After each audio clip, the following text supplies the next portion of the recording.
Irigoyen, pero digamos que se pasa. Como vos quieras. Era Juan Hipólito del Sagrado Corazón de Jesús, era el nombre completo. Estudió Derecho, rindió materias finales, estudió Derecho, rindió las materias finales de un sector técnico. De ahí medio que lo cuestionan un poco sobre el título.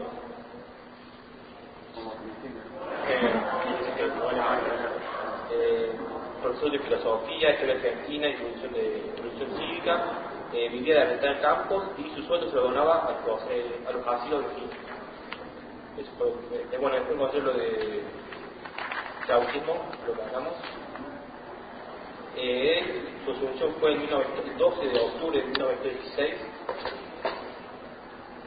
Y después lo que encontré también era que su poder era un poco limitado porque dentro del gabinete de los 8 ministros que él logra tener, 3 son profesionales, siendo que los otros 5 son asociados de la rural. Ahí fueron los primeros quilombos de y sobre las leyes y todo eso. Claro, porque se dice como que manda casi 90 leyes al Congreso y solamente 26 o 25 son formuladas. Y Irigoyen solamente se presenta creo que a 2 reuniones del Congreso y le aclara le dice que nunca se presentaron tampoco el partido opositores de alguna propuesta diferente. Ese era el primer problema de Irigoyen. Tenía minoría en el Congreso.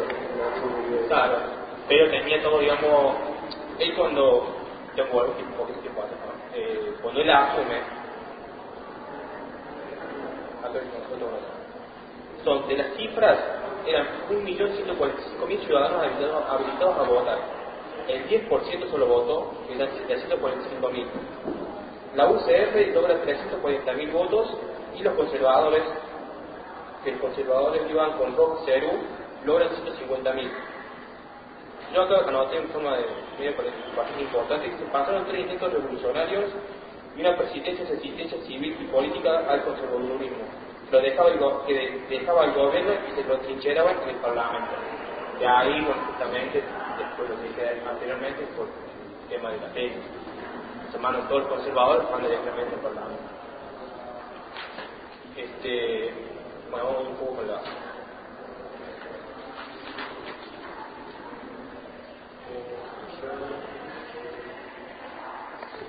Bien, acá la Patagonia Rebelde aparece después, 2 meses después de la Semana Trágica, que es justamente la Semana de los Trabajadores, la huelga, todo esto.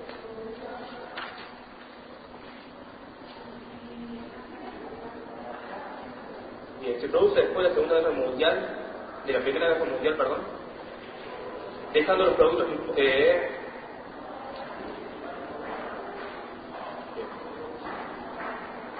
¿Por qué se produce la huelga? Porque directamente cuando termina la Primera Guerra Mundial, los taxieros no tienen una buena venta exteriormente, ellos reducen gastos, siendo salarios y despidos. ¿Qué provoca? Una huelga masiva por todas las partes de los trabajadores que están desempleados y van tomando descansos, llegando hasta una que se llama la ANITA. Todo eso pasa con la huelga. El presidente directamente manda al teniente coronel Héctor Varela, quien fue el mismo que estuvo en la semana trágica, el mismo represor, digamos, que logra mediar entre las partes logrando un acuerdo que dura lo que se base en la provincia y vuelve después y ya está ahí ya me quito un poquito. Esto no sé, es bastante difícil porque digamos se encuentran 3 principales concentraciones, digamos. Gallego Puterello, que estaba en la zona central de Santa Cruz, Antonio Soto, que era de la fora regional de Río Gallego, fora regional, digamos, porque existe una fora de los trabajadores, digamos, ellos eran justamente de la parte de más abajo del país, ¿no? Y Pajón Grande. Antonio Soto creo que es el único que logra huir e exiliarse en Chile, después de la masacre que se produce con la ayuda de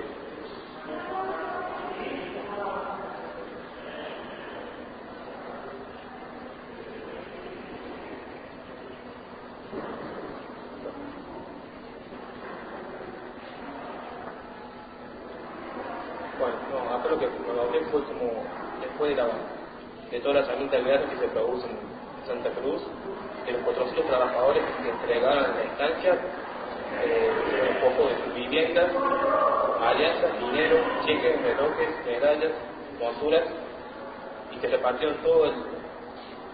Estoy olvidando algo.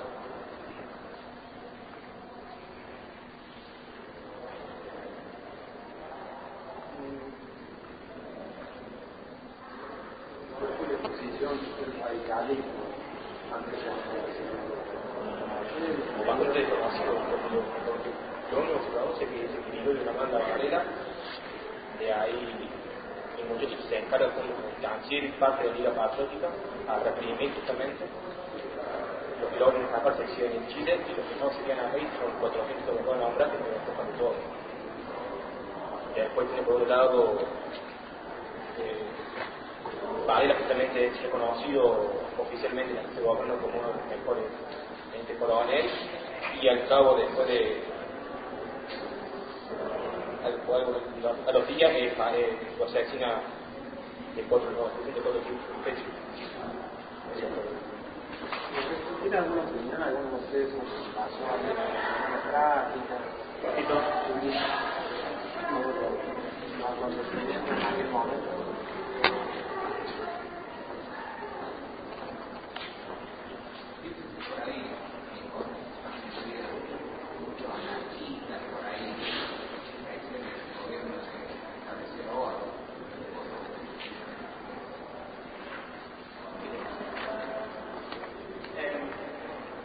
Claro, lo que pasa es que son 4 años de administración, bajan infinitamente casi problemas así, con los ciudadanos y con las huelgas.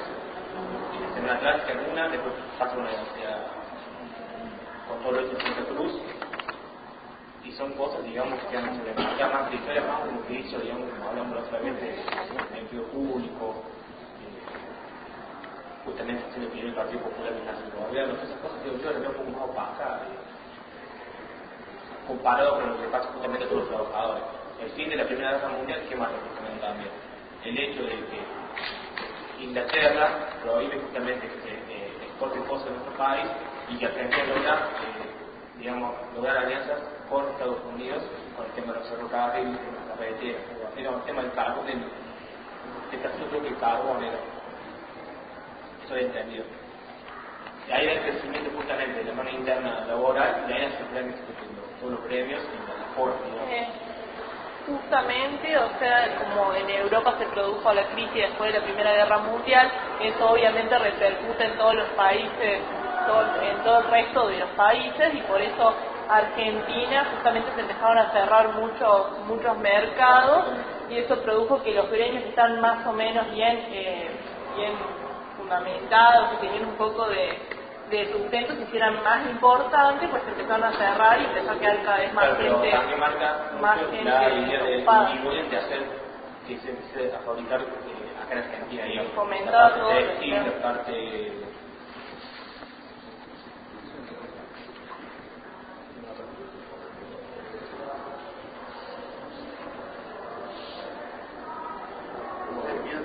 el gobierno de Guillermo de estos acontecimientos puede ser tildado de antipopular o impopular?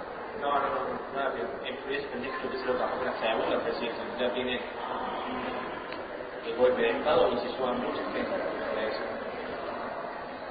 Lo que yo creo que la élite de quiero remarca tuvo muchos incidentes, o sea, los conservadores realmente se fusionan de esto. Antes he hablado del tema de que solía diferente a lo que decía el conservador. Justamente el modelo conservador ahora también por la línea patriótica, o sea, si bien tienes un escollo dentro del gobierno, también tiene uno más por fuera, que justamente el tipo este teniendo ya un poder que no es el que gobierna, pero tiene un poder económico que piensa que ellos tienen que ser la única raza que tiene que dominar. Y justamente salen a matar a gente, a huelguitas, cuando la gente de huelgas, la policía está de su lado. Entonces creo que tenías a Irigoyen y nace con una idea diferente, los conservadores tenían un poco de mente cerrada también ahí. Eso es lo que yo me pasé mucho. El tema de la semana atrás, sí, la semana atrás que con los huelguistas también increíble, la guerra se ganó, pero un costo durísimo para los trabajadores. Y de ahí justamente después de los estados luego salir una ley muy diferente, luego de la reforma laboral, los hijos, otras cosas. Por eso digo, creo que si se trata todo esto desde el principio, metiéndose el Congreso ya tiene poco acompañamiento. Sobre todo que también yo encontré que era un tipo que no arreglaba mucho a sus seguidores. En sí era un tipo muy callado, hasta algunos se compara con Jesús de esto. Un parque. Claro, exactamente. Entonces, es justamente el nombre de él, el Ludo, que le dice. Es un tipo que se mantiene fuera de los juegos, fuera de los cabarets, fuera de la primería. Es increíble, es un tipo muy silencioso en una parte. Por demás vivo, obviamente, ¿no? Pero creo que siendo el primer gobierno popular, justamente se le tocó vivir con todo esto. Y en el segundo mandato, digamos, en la tercera presidencia radical, se mezcla con el debate sindical. ¿Es increíble porque se mantiene afuera de los cabarets o es increíble? No, sí, así es, la verdad no tengo. Pero en Chicago es horrible, el tipo que está fuera. Es lo que decía. Era Falco. Hay una anécdota que tiene que ver con Córdoba, y un problema del radicalismo de Córdoba. Y ellos no hablaban muy poco. Salvo cuando bajaba alguna línea, pero era bastante Falco, en el desafío conocido como Córdoba. La cuestión es que viene y no ven si está en una fecha ahí en la calle de un espacio de China Belgrano, que tuvo 2 días para tratar de destrabar la interna, pero no habló con nadie. Es decir, vino, se instaló, estuvo en el hotel y la sola presencia de Grigona exigió que los radicales de Córdoba se pusieron de acuerdo por una candidatura de diputados nacionales. Esa era la característica, era un líder bastante complejo. Sí, digo, ¿no? Algunos de los seguidores también se pagaron por imagen mucho potencial.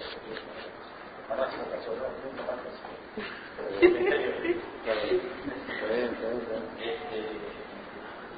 Después encontré también que la presencia de él, siendo el primer gobierno popular, bajo la ley San Peña,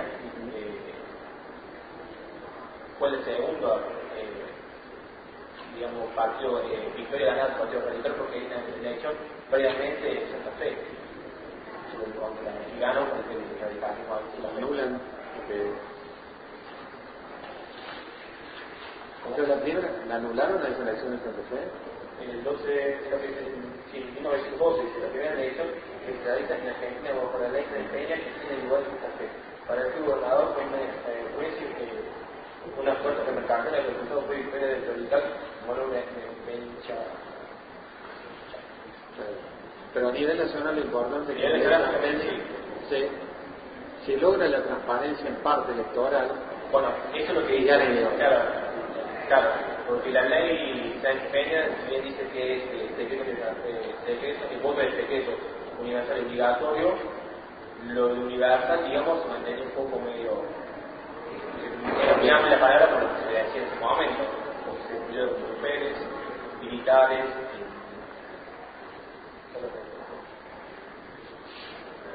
Luego del ejército, los convictos, los extranjeros, chicos de 18 años, probablemente suspendidos.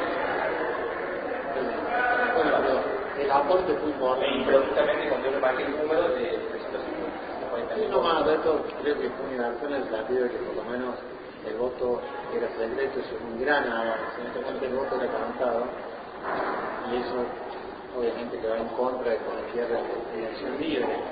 Universal, piensen que es un primer paso hacia la transparencia electoral, lo cual es bastante significativo precisamente porque es un avance sustancial contra el anterior sistema.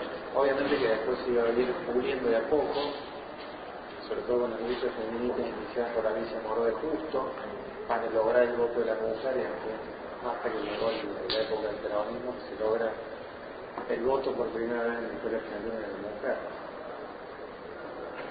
Ahora, otro del número son 1.500 trabajadores en el sur. Justamente la Liga Patriótica, junto con el Canción, se van identificando a los que son, digamos, los huevitas establecidos y son los primeros que se citan. Perdón, Esos casos que ciertamente son muy criticados al gobierno de Irigoyen, me gustaría saber la postura suya, doctor, sobre esos, cuál sería la defensa también, o su postura. Lo que pasa es que en aquel momento, primero, era un gobierno que era un ensayo para el radicalismo. El radicalismo siempre se acostumbró a ser un partido, me parece, bastante aceitado en la oposición a través de la revolución, la abstención y luego la participación política. Después creo que había sectores del poder político anterior enquistados también en el ejército, en la economía y en varias formas. Yo no creo que Irigoyen haya dado la orden de reprimir y de matar. Sí creo que a lo mejor no tuvo una comunicación fluida con el ejército en aquel momento, que imagínense, la Patagonia en aquel tiempo no es como ahora que está en permanente contacto. Un poco los militares hicieron suya esa lucha y hasta por un posicionamiento interno dentro de la gestión de Irigoyen pasó lo que pasó. Pero es uno de los grandes, yo decía, con las intervenciones federales y este tema de la represión obrera en el sur son los dos temas que siguen dando vueltas como crítica a un gobierno que es esencialmente popular y que sin embargo toma una represalia muy cruda contra obreros, que era las propias circunstancias de la gestación de un gobierno que estaba formándose por primera vez en la función pública, y segundo que también había muchos intereses en juego y los sectores, como les digo, señaló muy bien, el tema económico, el tema militar, estaban enlistados y estaban protagonizando la historia, que no renunciaban a no hacerlo, no estar allí instalados. Pero, insisto, es uno de los puntos débiles, porque si vos lees algunos Bayer o distintos autores te van a dar una perspectiva distinta. Pero me parece que en este caso es más fácil defender la no represión o la idea de que Irigoyen no reprimió, por lo menos no tuvo esa personalidad, que era el tema de las intervenciones federales. El tema de las intervenciones federales a mí me parece que es más difícil, hubo algunos excesos y hubo algunos errores, producto también de las circunstancias políticas de la época. No, y por eso también se le habla el hecho de algunos momentos ideológicos, porque cuando se empiezan a formar los trabajadores, claro, que igual que en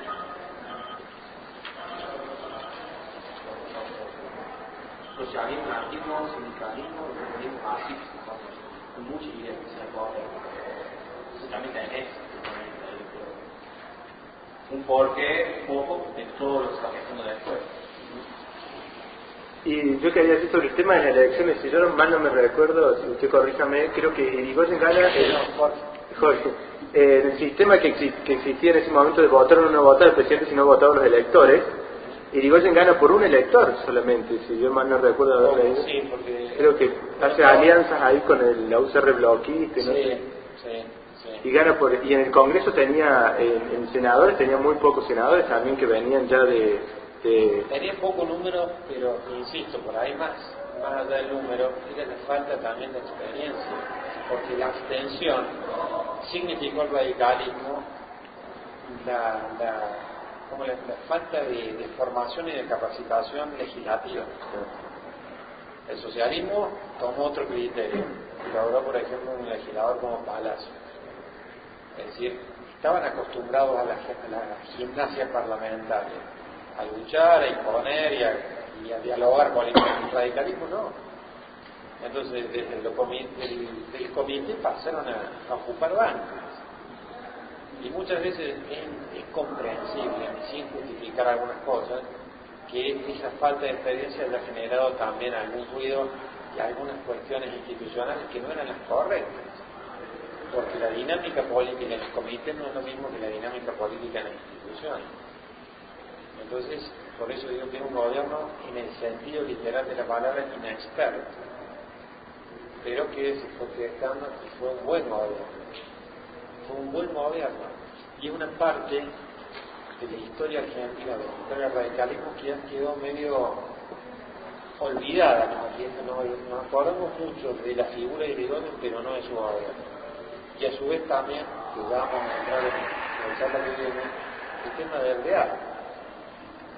El gobierno de Alvear también es un excelente gobierno, que tuvo otros matices distintos, y digo, un gran gabinete, una visión distinta, que los radicales siempre vemos de reojo por esta idea de que sí, que no, que fue conservador, le gustaba la ópera, le gustaba el teatro, le gustaba el arte, y eso lo invalida como radical.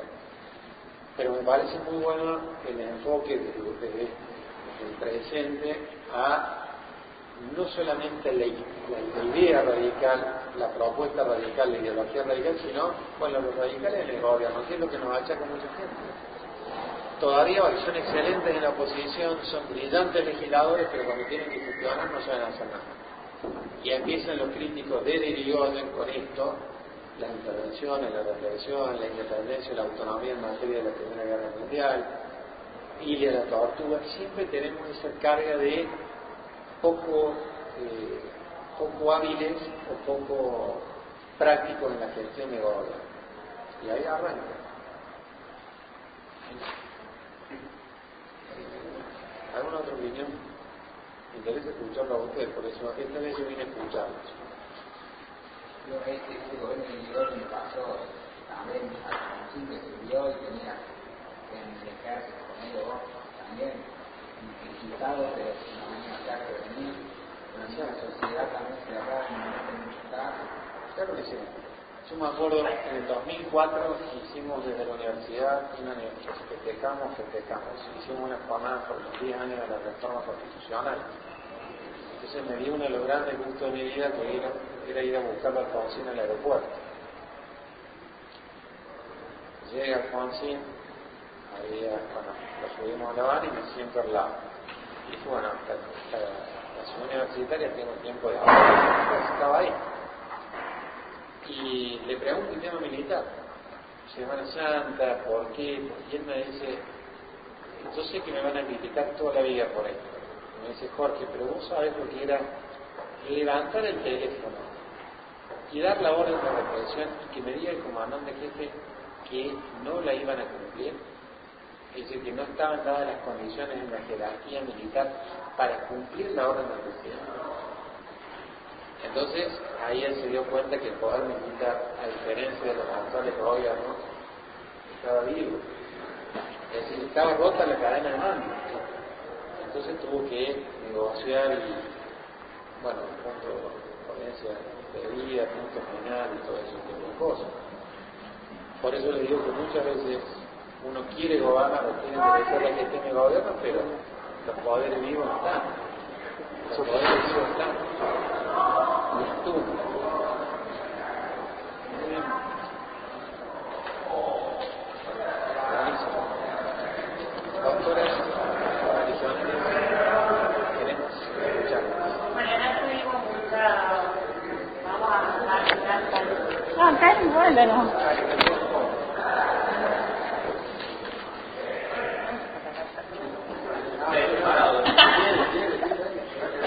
Bueno, nos habíamos acordado hablar sobre el tema de la reforma universitaria.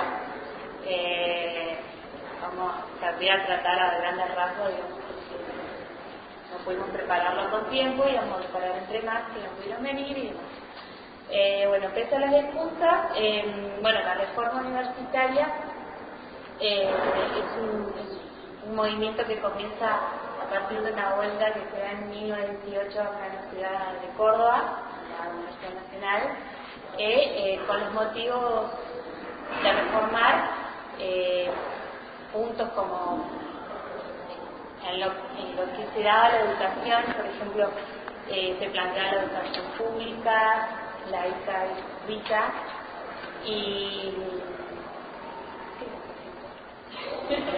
y bueno, hablando de lo que es el tema del gobierno de Irigoyen, está muy ligado, ya que bueno, este gobierno apoyó, digamos, a esas reformas, ya que se plantea el tema de lo que son las huelgas y demás, justamente inicia como un movimiento de los estudiantes, una huelga de los estudiantes, digamos, para poder cambiar lo que es la educación en la universidad. Este movimiento también se extendió en América Latina y bueno, fue muy influente en otros países inclusive. No sé qué más decir.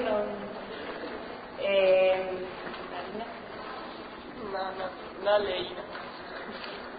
Realmente no. No sé, ¿alguien tiene alguna pregunta? Bueno, las banderas que llegaban de la reforma universitaria, diría que eran prácticamente imposibles no les apoyar el radicalismo porque eran maneras revolucionarias y libertarias, como Argentina. ¿Cuál era la situación de la universidad antes de la reforma? Creo que en ese momento se tenía una clase que decía cómo se debe tratar los cielos o así. Entonces el conflicto sale a la luz bien cuando creo que hicieron una facultad de medicina, que solamente los que estudian en el interior lograron pegar, tener, digamos, tener algo seguro que había Córdoba. Por cierto, esa parte de la facultad, eso, hay justamente que nace en la operación de revolución, exigiendo justamente a toda la reforma. Antes de la reforma no había libertad de cátedra, había una sola cátedra y digamos no había libertad de pensamiento, ni había otra postura, solamente que iglesia y no. Era una educación, exacto, escolástica, basada fundamentalmente en la doctrina de la Iglesia. No había libertad de cátedra, la cátedra se basaba del padre al hijo, del padre a los primos, a los hermanos, aunque fueran personas no capaces, las cátedras no tenían nada que ver con la idoneidad. No había, en materia de selección de profesores, no había concursos públicos. Los estudiantes, que siempre fueron la mayoría en la universidad, no tenían participación en el gobierno.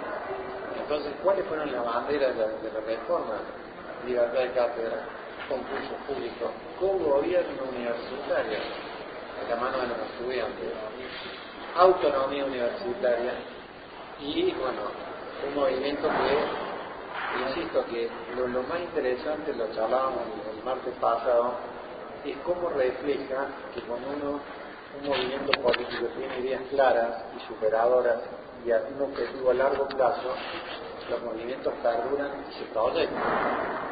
Porque ese movimiento empezó con conversaciones o con charlas en el subsuelo que tenía Deodoro Roca, ahí en la calle de Rivera Indarte, en donde planearon que eran 12 o 13 estudiantes que al principio iban a enfrentar un régimen anclado, conservador, sostenido en la iglesia, en los factores de poder muy importantes, y sin embargo la reforma universitaria triunfó y se extendió en un movimiento que se expandió fundamentalmente por América.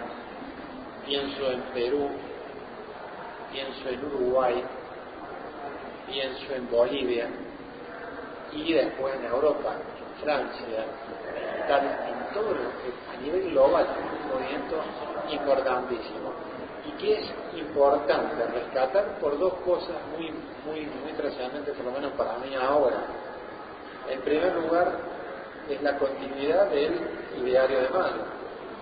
La reforma universitaria hunde sus raíces en la revolución de Mayo, en el espíritu liberal, en el espíritu progresista y de progreso y desarrollo humano. Y al mismo tiempo es una bandera que hay que reivindicar porque hoy está medio opacada por lo que es el actual gobierno, en el sentido de que el peronismo, aunque no lo crean, se atribuye ser el partido más reformista a nivel universitario.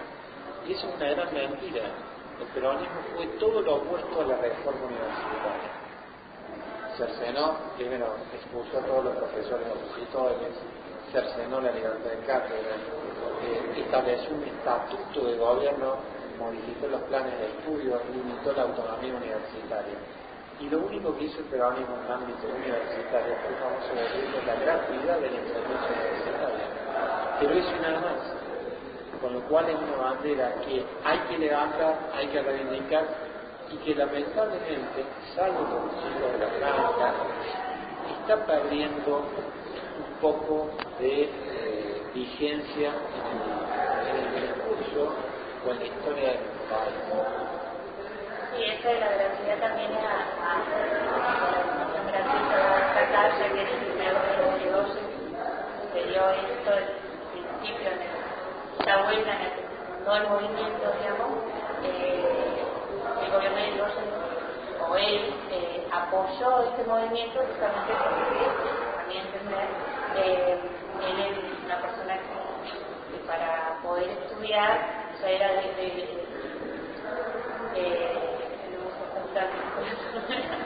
era de clase media baja, entonces yo supongo que era una persona que pidió básicamente tener una forma particular o no tener la accesibilidad a es que por primera vez los obreros van a la universidad y al ir los obreros a la universidad promueven y profundizan la dinámica social de la cual hablan.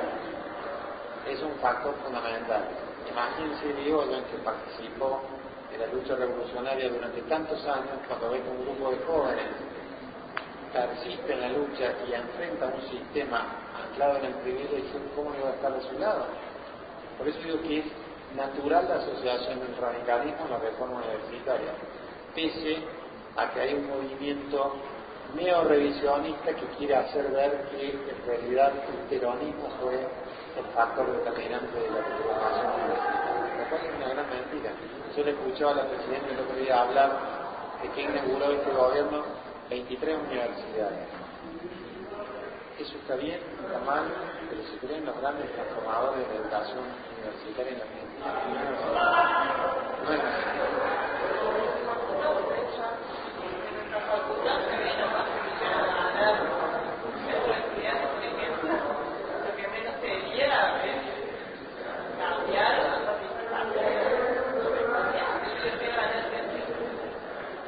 Y después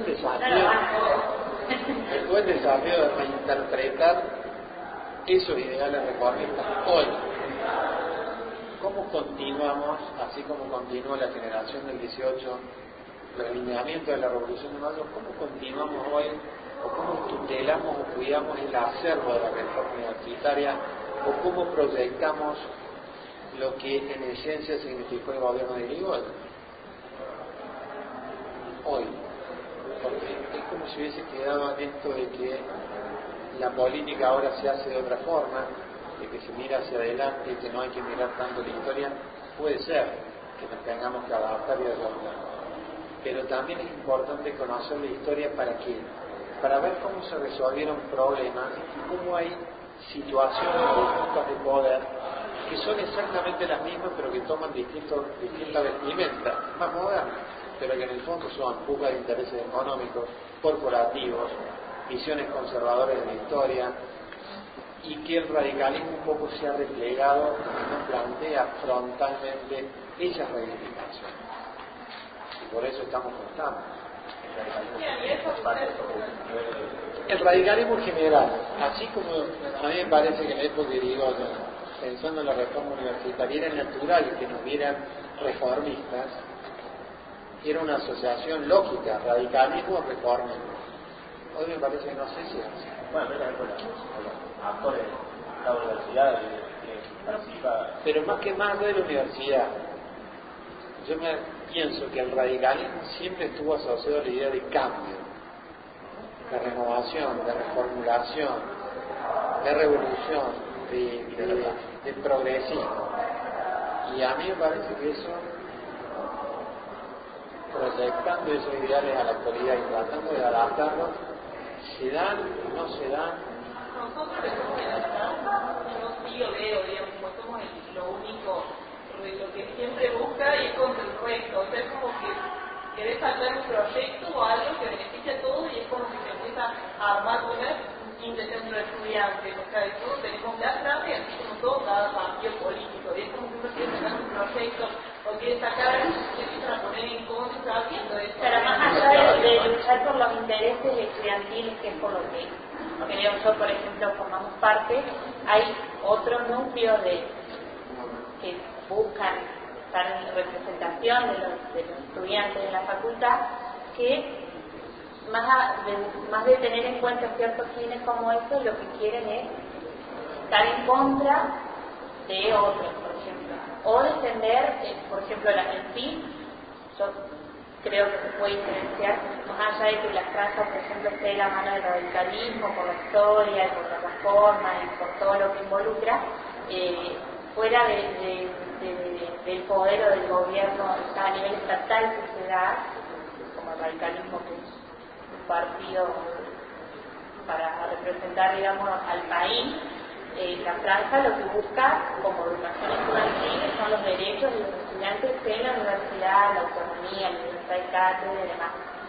Pero hay gente que en vez de estar en la facultad para los estudiantes por los derechos o ver que se puede innovar y demás, o actualizarse según estos principios reformistas, están más representando a un partido específico o a los ideales, como una especie de un caudillo, por así decirlo, como una pasión por una persona especial. Para mí se confunde mucho los derechos. De hecho, bueno, yo digo la verdad, yo voy a psicología y las plantas tienen un cuadradito chiquito así, con papel che, lo digo ahorita, en esta franja y está algún tipo ahí. Es depende de la posición de cada uno. Yo lo que hay, para mí la franja es lo que ha ganado, es solamente el derecho y ahí es lo que más. Después todas las demás decisiones. Pero digamos que hay una ley. Claro, pero más allá de la lectura de la facultad, yo lo que me pregunto es, ¿hoy el radicalismo lo asocian con la idea de reformismo, de progresismo, de cambio? No. Partido político. Ha perdido ese lineamiento. Ese es el tema. ¿Por qué el radicalismo de Irigoyen apoyó la reforma? Porque era natural que la apoyara. Yo me imagino siendo Irigoyen, escucha, yo a este régimen le pegué con la pensión, con la revolución, y estos chicos ahora van con la educación y con todo lo demás. Y era natural la asociación, la confluencia, porque el conservadurismo no apoyó la reforma universitaria. Era natural, y esa reforma universitaria generó dinámica social, llevó adelante los grandes lineamientos de la educación libre, gratuita, ¿sí? Entonces, esa asociación a la idea revolucionaria del radicalismo, que era natural de entonces, ahora no me parece que lo sea. Esa es la pregunta que me queda, o el interrogante que me queda. Porque yo siempre consideré que era incompatible, siempre, lo charlábamos en la charla anterior, para la redundancia, de que era imposible no identificar el radicalismo con la ética en la gestión pública o la ética en la política. Era imposible. Decíamos, los radicales sí son tal, pero son honestos. Y políticamente los radicales siempre fueron un partido de transformación y de cambio. Jorge, Sí. ¿me permite? Justamente cuando usted decía que... ¿Quién es usted? Cuando vos decís que la reforma tuvo tanto protagonismo porque se proyectaba a muchas décadas, era un proyecto de largo plazo, me ponía a pensar un poco, y cuando usted hacía la comparación con el presente, que somos un partido de la coyuntura y no fijamos, yo pertenezco al Comité de Provincia, soy secretario, y lamentablemente veo que hay una ausencia fenomenal de debate. Allá hay otro integrante del comité. No debatimos y no fijamos postura sobre nada, de Monsanto o todos los temas, no tenemos postura. El radicalismo, si usted me pregunta, lamentablemente no veo debate y no veo fijación de posturas y proyectos a largo plazo. Creo que estamos más que nada en las alianzas electorales y cuántos puntos nos suma el otro, y ganar, y la juventud, más que nada el rol de la juventud. ¿Para qué militamos nosotros? ¿Para que llegue fulanito, menganito, no quiero dar nombre, pero para que uno llegue, se acomode en el poder y hagamos una alianza? ¿Y la juventud cuál es el rol de la juventud radical hoy en día? Salir, porque todos hablan de el adoctrinamiento, entonces se resuelve tal cosa, entonces la juventud, fulanito es el candidato del partido, la juventud tiene que ir ahí, porque si sos radical no podés ir en contra de ese, porque ese es el candidato del partido. Pero yo me pregunto, me parece que hay un vacío de representación también de esos candidatos, y me parece que no están muy en contacto con las bases, me parece que hay una ausencia de debate. Independientemente, porque también tienen una reunión acá, me parece hablando.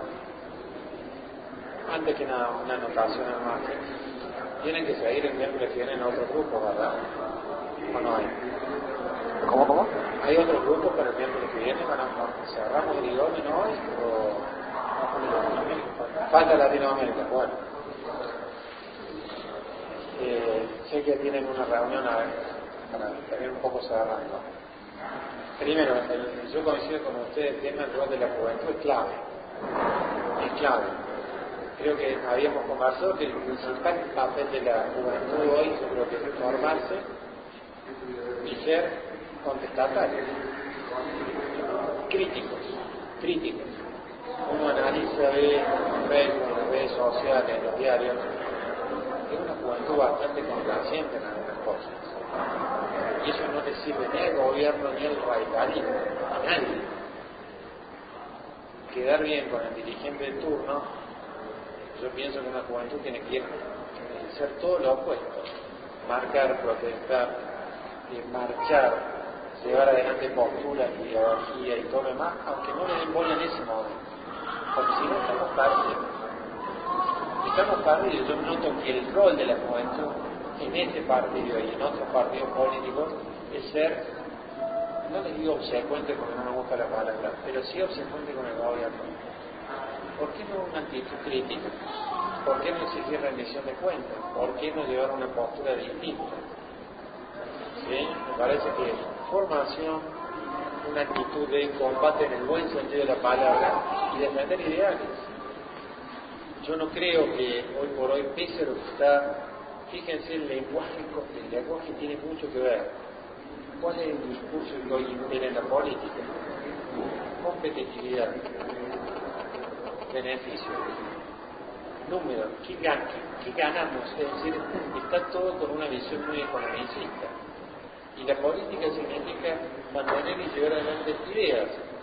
Hoy no las entendemos, hoy la gente no nos acompaña, pero eso no quita que tengamos que cambiar nuestro discurso o lo que creemos, porque la gente circunstancialmente no nos acompaña.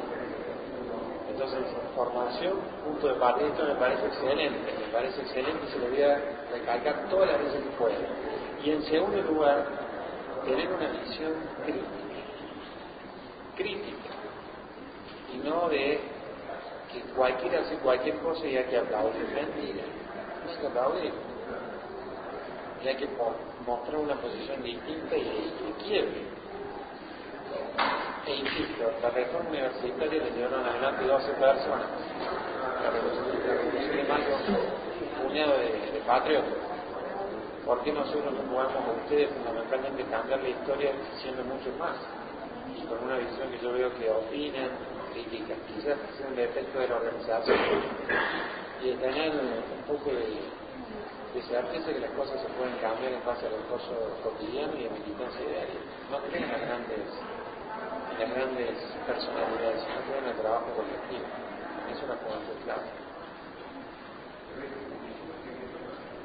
¿Any cuestión?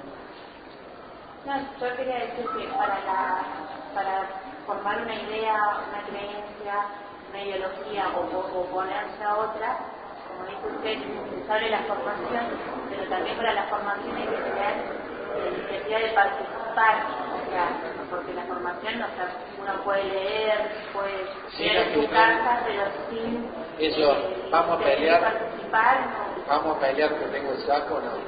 Vamos a pelear y vamos a pelear todo. Claro. Una idea brillante en tu casa, o en la casa de él, en tu casa, en la de él, no sirve para nada. Una idea no tan buena, compartida y en el ámbito y en el terreno de la militancia sirve mucho más. Seguro que sí.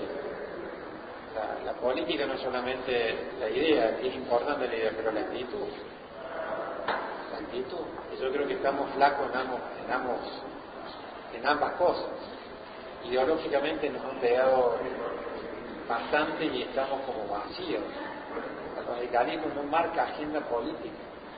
No tenemos opinión sobre medio ambiente, seguridad, no tenemos opinión sobre la justicia, no tenemos opinión sobre un montón de grupos desventajados.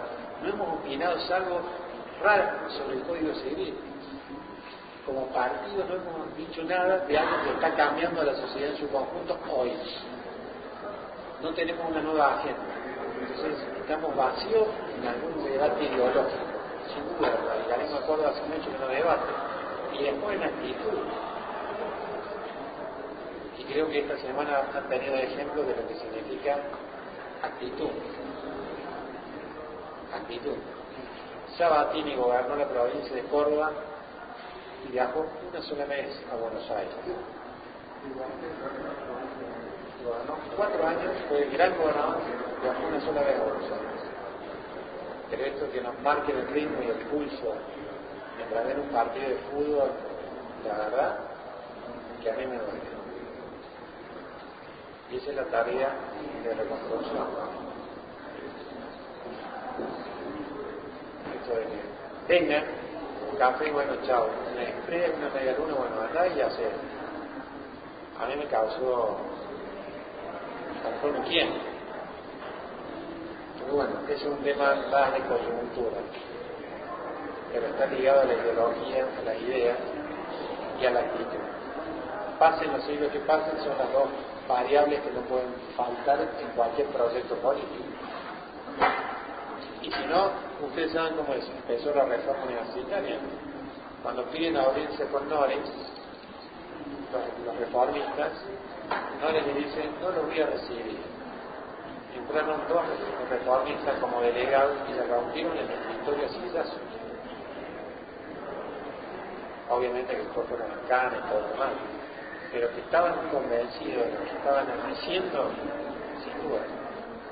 Entonces, me parece que la actitud crítica nunca debe faltar. De lo demás, me parece fantástico que lo hayan estudiado, y ya les diré que el martes que viene empecemos con, o finalicemos con el idioma y empecemos con la guerra. ¿Qué les parece? Un presidente al cual hay que defender también. Estar con una, siempre lo corremos del lado, pero me parece que hay que analizar que fue un gran gobierno en muchos aspectos,